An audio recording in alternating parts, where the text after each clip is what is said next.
Amigos oyentes, sean cordialmente bienvenidos a Leamos Juntos, un espacio creado para leer los libros de la Biblia en forma narrativa, sin capítulos ni versículos. De esta manera nos permite entender mejor la idea del contexto, además de que así se encontraba en los originales del texto sagrado. Soy Edwin Alvarado y los saludo desde la Florida, en Estados Unidos. Estas lecturas están presentadas con todos los cambios de la Biblia textual cuarta edición, basada en la 28ª edición del texto griego. Recuerden, amigos, los audios estarán disponibles en el canal iVoox, en el canal YouTube de la Sociedad Bíblica Iberoamericana y también en las páginas de Facebook de la Biblia textual en cada país. En esta oportunidad leeremos a los Colosenses. Contaremos con la colaboración de Desiree Loza desde Córdoba, Argentina. Esperamos que lo puedan disfrutar. Pero antes de comenzar, compartiremos una pequeña reseña del contexto de este libro. Originalmente, la ciudad de Colosas era parte del reino de Pérgamo con Frigia. En el año 133 a.C. fue dado al Senado de Roma. Era un gran centro comercial antes de los tiempos de Pablo. El valle en el cual Colosas estaba localizada era el líder en producción de lana en el mundo antiguo mediterráneo, especialmente lana negra, lana teñida, púrpura y escarlata. El suelo volcánico producía terreno especial para la pastura y la cretáceo en el agua ayudaba al proceso de teñido. La actividad volcánica causó que la ciudad fuera destruida varias veces en su historia. La última vez fue entre el año 60 y 64 después de Cristo. Colosas estaba localizada en el río Licus, un dependiente del río Meandres. Corría por Éfeso 100 millas costa abajo. En este valle había varias ciudades pequeñas, en donde Epafras había comenzado iglesia, Hierápolis a 6 millas de distancia, la Odisea a 10 millas de distancia y Colosas. La ciudad estaba poblada por solo algunas personas gentiles, frigianos y griegos, pero había un gran número de judíos también. Los récords enseñan que para el año 76 después de Cristo, 11.000 varones judíos vivían en el distrito del cual Colosas era la capital. No se sabe con exactitud cómo, cuándo o quién fundó la iglesia de Colosas. Pablo utilizó a Éfeso como el centro de sus actividades misioneras durante los 3 años. La energía con que llevó a cabo su evangelización durante ese tiempo, reflejado en Hechos, y esto sucedió por 2 años, de manera que todos los que habitaban en Asia, tanto judíos como griegos, oyeron la palabra del Señor. Hechos 19:10. Y hasta Demetrio afirmó, y estáis viendo y oyendo, que este Pablo ha hecho cambiar de idea a mucha gente, no solo de Éfeso, sino de casi toda Asia. Hechos 19:26. Escribiendo a los corintios cerca del fin de su permanencia en Éfeso y sus alrededores, el apóstol les envió saludos de las iglesias de Asia. 1 Corintios 16:19. Esto significa que la provincia romana de Asia era en ese tiempo el campo misionero del apóstol. Visitantes de toda Asia acudían al gran puerto marítimo de Éfeso. Y los mensajes de Pablo tuvieron que ser ampliamente difundidos por los viajeros que regresaban a sus lugares de origen. De esa manera, 2 ciudadanos de Colosas, Epafras y Filemón, quizá oyeron las buenas nuevas de salvación y junto con otros pudieron haber llevado el evangelio a sus conciudadanos. Según esta epístola, es evidente que él se sentía responsable por la condición espiritual de los cristianos colosenses y que conocía bien sus necesidades y los peligros en que se encontraban. Parece que esa información le fue llevada a Roma por Epafras y esa fue la razón inmediata de que les escribiera la epístola. El peligro que acechaba a los creyentes de Colosas lo producían las falsas enseñanzas que se estaban propagando entre ellos. No se pueden determinar los detalles precisos de esas enseñanzas. Algunos eruditos las han identificado como provenientes de 2 focos, los judaizantes y los gnósticos. Indudablemente contenían elementos judaizantes, y algunas de las falsas doctrinas a las que se hace alusión en esta epístola son similares a las que se sostenían ciertos gnósticos en los siglos II y III. Sin embargo, en vista de la gran incertidumbre que hay en cuanto a la situación de ese entonces, probablemente sea preferible entender que las falsas enseñanzas de Colosas eran una mezcla de judaísmo y de alguna clase de paganismo oriental, quizá una forma antigua de gnosticismo, y no dos sistemas separados de enseñanza. Esta epístola ofrece una especial coincidencia de nombres propios con la dirigida a Filemón, también escrita en la cárcel, pero el paralelismo más notable se da entre Colosenses y Efesios. Véase Introducción a Efesios. Es probable que ambas pertenezcan a la misma época, entre los años 60 y 61 después de Cristo, lo cual explicaría la semejanza de los temas expuestos, la forma similar de tratarlos y los paralelos de estilo y vocabulario. Tradicionalmente se ha pensado que Colosenses fue escrita en Roma. Bien, queridos amigos, ahora al terminar esta pequeña reseña, demos el pase a Desiree para comenzar la lectura. Adelante, Desiree.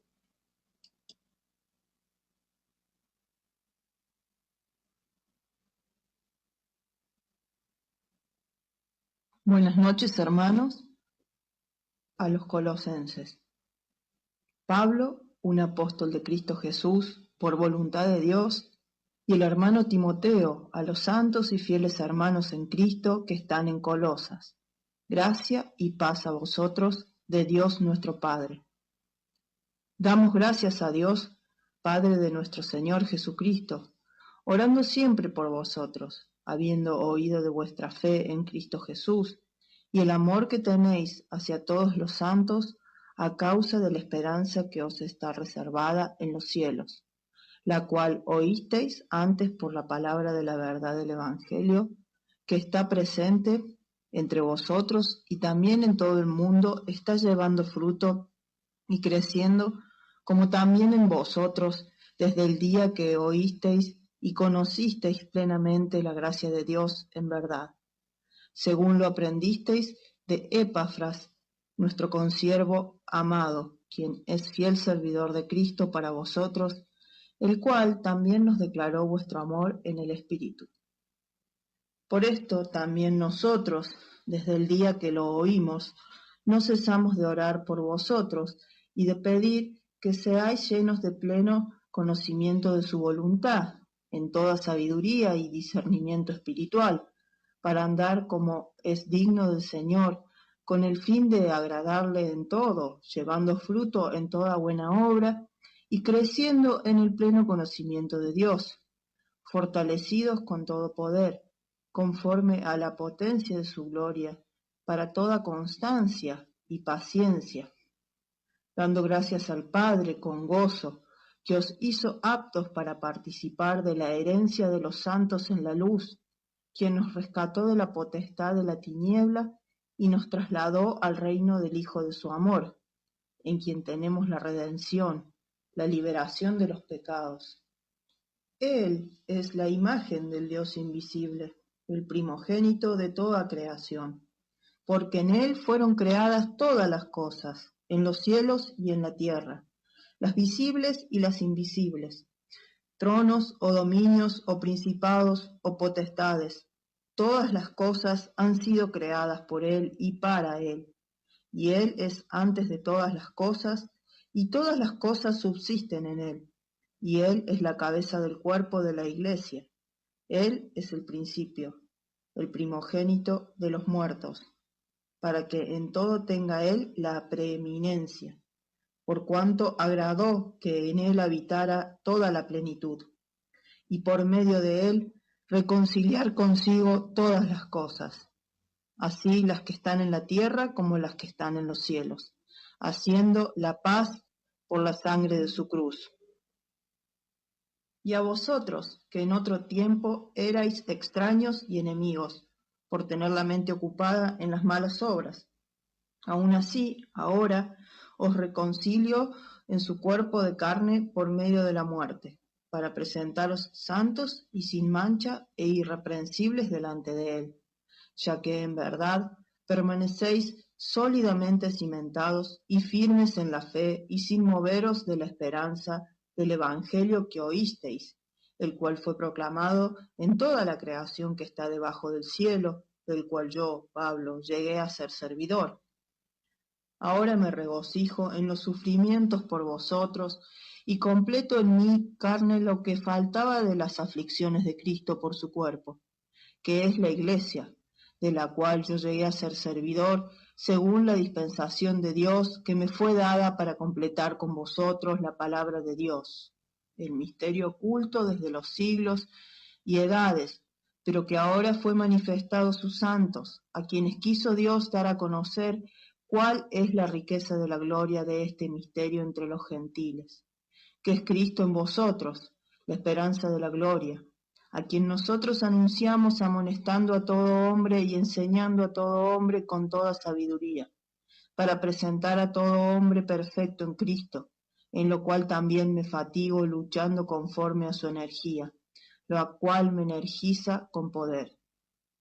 Porque quiero que sepáis cuán grande lucha tengo por vosotros, y por los que están en la Odisea, y por todos los que no han visto mi rostro en persona, para que sean consolados sus corazones, unidos en amor, hasta alcanzar toda riqueza de plena certidumbre del entendimiento, a fin de conocer completamente el misterio de Dios, Cristo, en quien están escondidos todos los tesoros de la sabiduría y del conocimiento. Digo esto para que nadie os engañe con sofismas, pues aunque estoy ausente en el cuerpo, no obstante en el espíritu estoy con vosotros, regocijándome y viendo vuestro buen orden y la firmeza de vuestra fe en Cristo.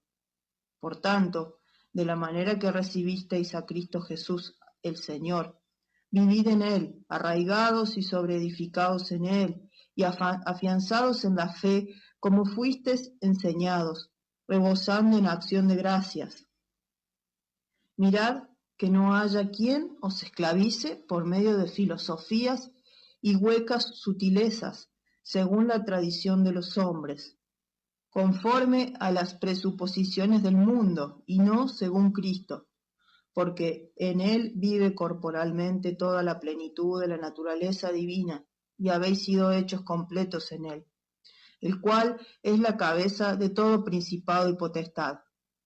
En él también fuisteis circuncidados con una circuncisión no hecha a mano, al despojaros del cuerpo de la carne mediante la circuncisión de Cristo, habiendo sido sepultados juntamente con él en el bautismo, en el cual también fuisteis resucitados con él, por medio de la fe en el poder de Dios, que lo resucitó de entre los muertos. Y a vosotros, estando muertos en los delitos y en la incircuncisión de vuestra carne, os dio vida juntamente con él, perdonándonos todos los delitos, cancelando el documento de deuda con los decretos que nos eran contrarios, y lo quitó en medio clavándolo en la cruz, y después de despojar en ella a los principados y a las potestades, los humilló públicamente al llevarlos prisioneros en desfile triunfal.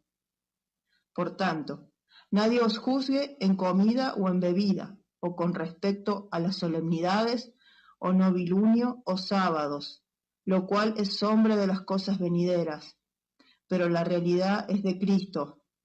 Que nadie emita juicio contra vosotros simulando humildad y culto de los ángeles, presumiendo lo que ha visto, vanamente hinchado por su propia mente carnal, y no sosteniendo la cabeza, de la que todo el cuerpo, siendo nutrido y unido por las coyunturas y ligamentos, se desarrolla con el crecimiento de Dios.